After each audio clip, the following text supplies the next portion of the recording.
If you don't mind, share with everyone just a little bit about the Amen clinics, kind of what your passions are and what you all do at the Amen clinics, and what I know that you practice as a psychiatrist and a brain disorder specialist, but I think for some people they might not know what that means. So I don't know if you mind kind of give them just a little background and perspective. So I'm a psychiatrist, as you mentioned, but a very different kind of psychiatrist. We actually think you should look at the brain before you go about changing it. So for the last 30 years, Amen Clinics has built the world's largest database of brain scans related to behavior. We've done about 170,000 scans on people from 155 countries. And the imaging just changed everything for us. What we realized that if you struggle with ADD, anxiety, depression, PTSD, and addiction, that the first thing to do is to actually start to understand and optimize the physical functioning of your brain. So I actually don't even like the term psychiatrist because nobody really wants to see one. No one wants to be labeled as defective or abnormal, but absolutely everybody wants a better brain. And with a better brain always comes a better life. So people who come to see us, we see little kids and old people. Our goal is to understand and optimize your brain. And we have some of the highest success rates of anyone that publishes them. We're pretty excited about that. But we get a roadmap, the image, and then we go about optimizing your brain in the most natural ways possible. Awesome. So what are some of the things that you all do to optimize the brain? I know it's always tailored per the person, but what are some of the strategies around that? So the big idea in my new book, The End of Mental Illness, is if you want to keep your brain healthy or rescue it if it's headed to the bad place, you have to prevent or treat the 11 major risk factors that steal your mind. And we know what they are, and we have a mnemonic called Bright Minds. So for example, B is for blood flow. Low blood flow is the number one brain imaging predictor of Alzheimer's disease, but it's also associated with depression, ADHD, and schizophrenia. So whatever we can do to enhance blood flow, so exercise would be there. Certain supplements, I'm a fan of ginkgo because it increases blood flow to the brain. Certain foods like oregano, cayenne pepper, rosemary, beets. And we are always thinking, yes, we'll use medicine if we need to, but it's just not the first thing we think about. Your lifestyle either is making your brain better or worse. The D in Bright Minds is diabetes. People who have high blood sugar and or they're overweight or obese. I published 2 studies that show as your weight goes up, the actual physical size and function of your brain goes down, which should scare the fat off anyone. Right. And so getting people physically healthy is critical for their mental health as well. We often see what we do in these 4 big circles. We look at your biology, that's where Bright Minds fits. Also your psychology, which is how do you think. We teach people to kill the ants, the automatic negative thoughts that steal their happiness. There's also a social circle. You become like the people you hang out with. The fastest way to get healthy is to find the healthiest person you can stand and spend as much time around him or her as possible. And then there's a spiritual circle, which most psychiatrists would never touch. But for us, it's so important. Why do you care? Why do you think you're on the planet? What's your deepest sense of meaning and purpose? Because without that, it's really hard to stay on a brain health program. No, that's awesome. I 2 things I want to talk about. My dad just recently passed. He had a bout with Alzheimer's for we really saw it progressing probably 6 years ago. But now that when you reflect back, you see all these signs, right? Like even before then.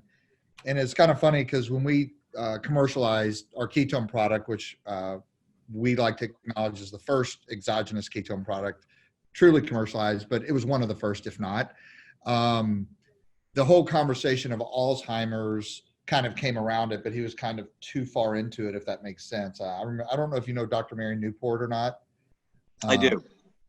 she's become a good friend. First time I heard her speak, her husband had just passed of Alzheimer's, so I had this emotional connection with her. But I don't believe there's any coincidences because my dad was my hero, and to see him to go through that disease, if you've never experienced it, you don't have the awareness of that being stolen from you, like your memories, and So so it actually kind of anchored more of my passion to our company, being able to maybe not cure Alzheimer's, but if you can give someone because of preventative or taking precautions, I'd give anything to have one. I used to always say, I'd give anything to have one healthy week, healthier week, or slow down the process. A higher quality week with my dad. And but that kind of brings me to the point. What was it that really, when you talked about the spiritual or while we're on this planet, what is it that triggered your passion to kind of really immerse yourself in these studies and practices?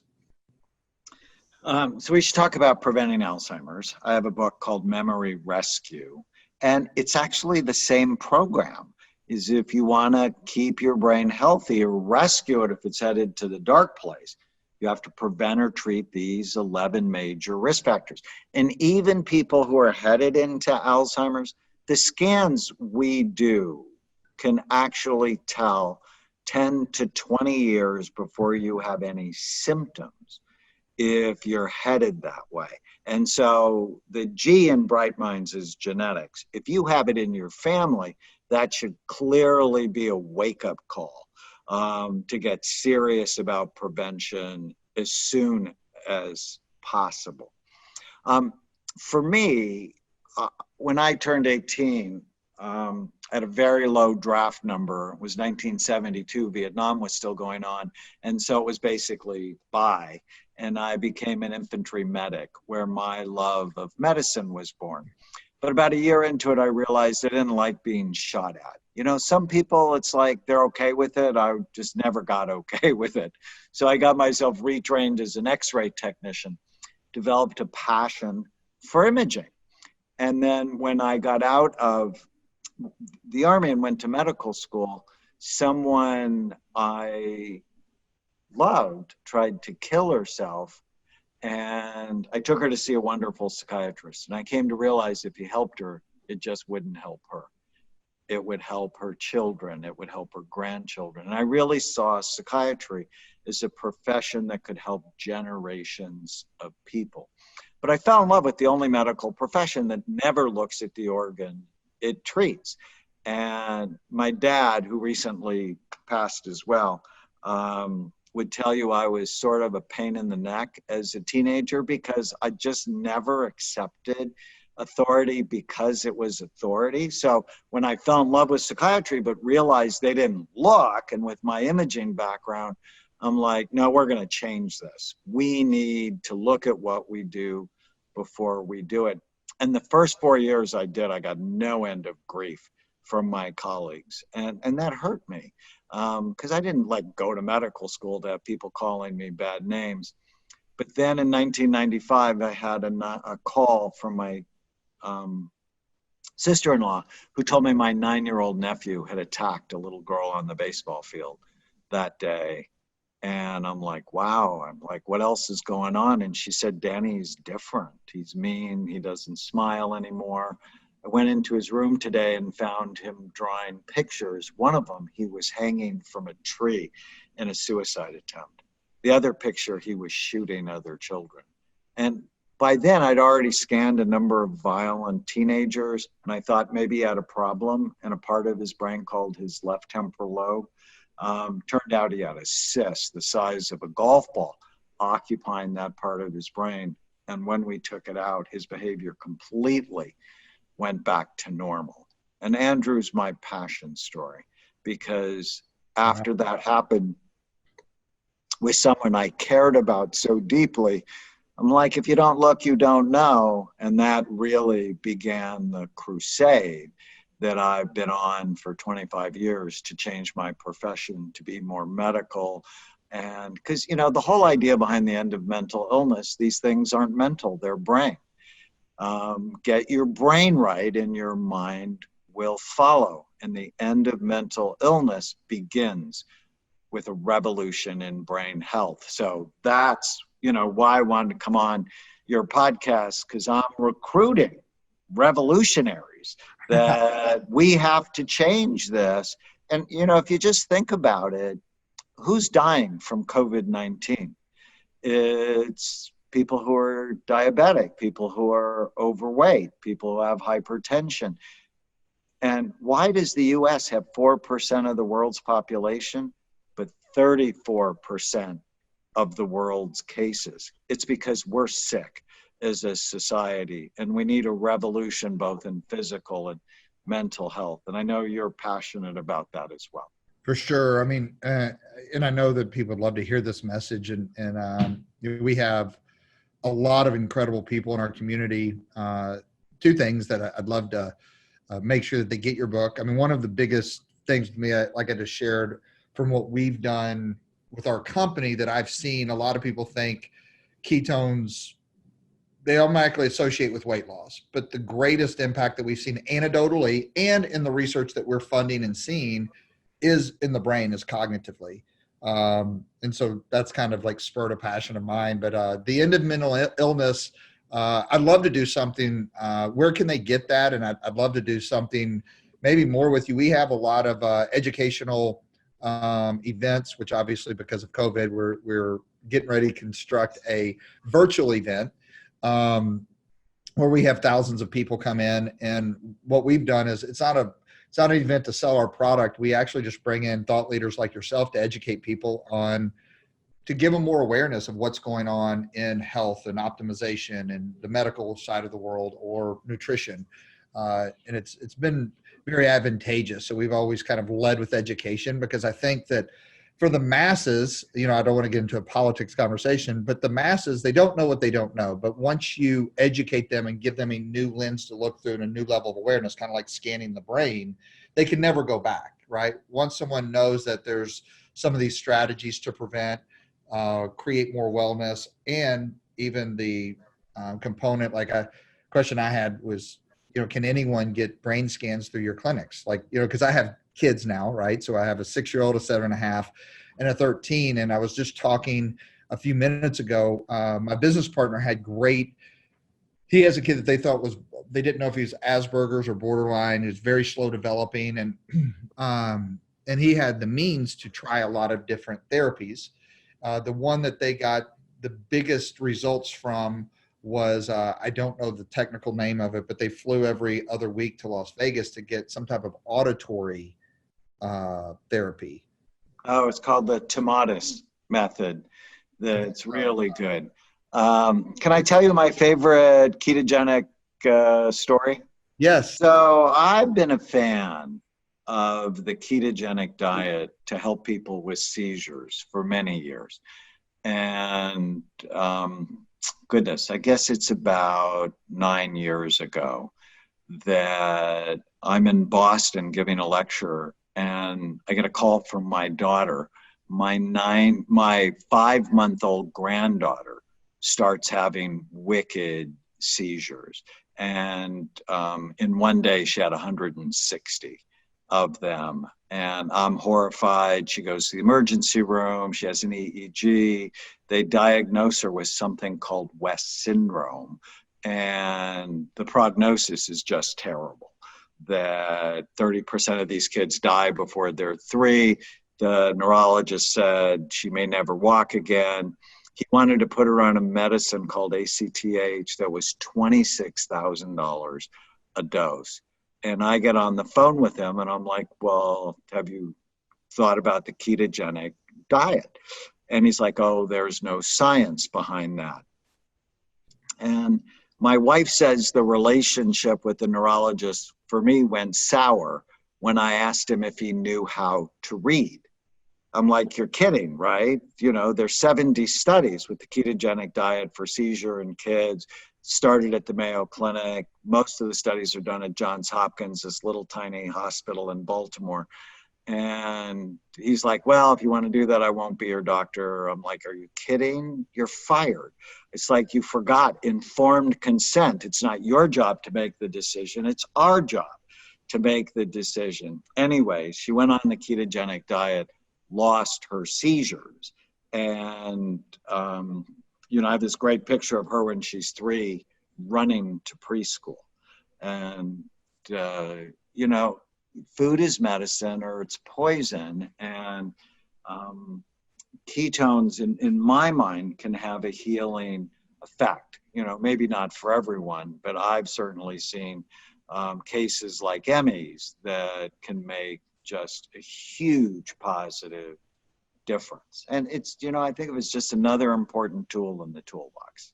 For sure. Yeah. And it's all synergistically working together and creating more wellness. I know that I'm anxious. Obviously, I have a bigger level of awareness with children now because of my own kids. I was going to say, you know, we're seeing my 6-year-old. He's doing, he's very sensory. And so I was just talking to a friend in Dallas. I was in Dallas 2 days ago, and they said, yeah, you should probably get an OT. They think it could really help because he's just 6, right? But that's why I was asking you. I don't know if you all do brain scans on children. But so our youngest is 9 months. Our oldest is 105. So we do a lot of kids, and many kids have sensory integration issues, and OT can help. Certain supplements to calm down their brain. On scans, we see the top back part of their brain called the parietal lobes. It's your sensory brain, works too hard. And so they hate seams on clothes or tags in clothes, and balancing their brain is so important. Yeah, I'd love, and I know that you wrote a book for children, Captain Snout and the Superpower Questions. Yeah, it teaches kids how to kill the ants, the automatic negative thoughts that steal their happiness. Because, you know, we're always thinking in these 4 circles, you know, what's the biological piece, it's the psychological piece, the social and the spiritual piece. So we have strategies to help all of those. And if kids tend to be anxious, and, you know, baseline anxiety in children has gone up 30% since the pandemic started. But having simple tools to calm themselves down and basically not believe every scary thought they have is really important.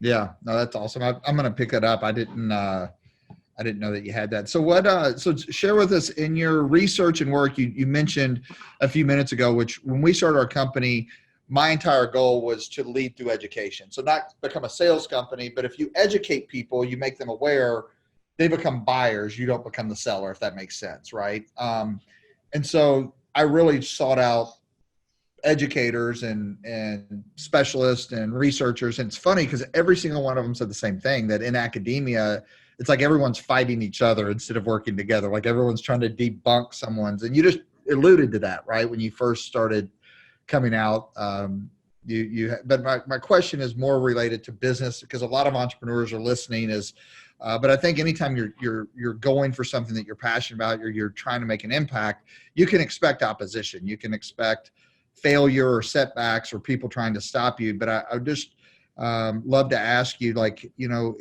over your course of really innovating and doing your research and your work, what are some failures or setbacks that you've had to overcome to become, you know, or to arrive where you're at? And you wouldn't have arrived there if you hadn't have had those trials or tribulations, do you think?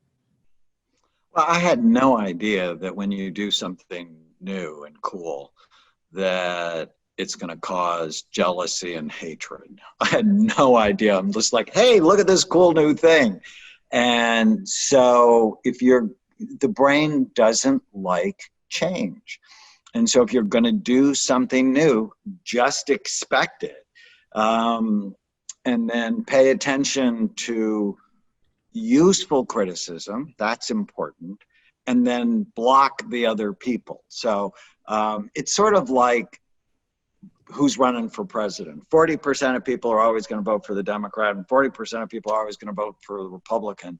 And so just know there are going to be some people you are not going to win over. And so don't try, but it's that middle group that you really can influence. And you do it through good science and stories.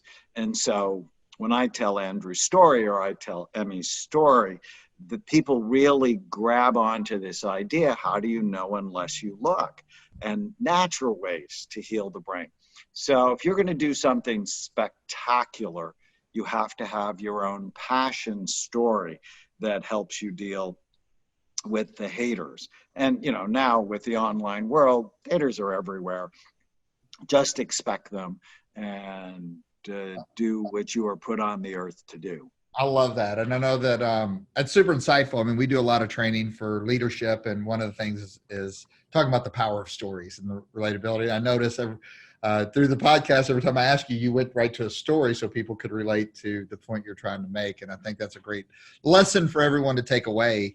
It's the best way to relate and relatability. So 2 quick questions in closing, and that is, what are some of your the word hack is a big term nowadays, right? Like a biohack.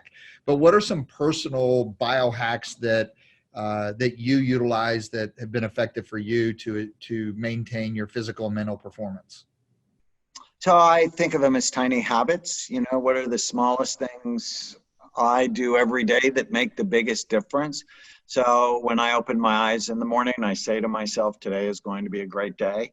And then my unconscious mind will find what I'm looking forward to in the day. And that's happened every day during the pandemic. When I go to bed at night, I say a prayer, and then I just start reviewing in my mind what went well today, because it actually sets my dreams up to be more positive. And my dad died about 3 weeks ago, and it was a terrible day. And I was taking him to the doctor, and I got a call from my mom that he had stopped breathing, and I called 911 and all of that. But even that day, when I closed my eyes, I went, what went well today? And there were so many things, from how I was able to support my mom, to how my siblings got involved, to the 1,000 texts I got from, you know, people who love my dad and love me. And it's these little tiny discipline habits where, and most people think of, you know, disciplining their bodies, but very few people actually think of disciplining their mind. That whenever I feel sad or mad or nervous or out of control, I write down what I'm thinking. And then I just ask myself, is that true? That's what Captain Snout teaches kids to do. And then one other tiny habit, I think this is the mother of tiny habits.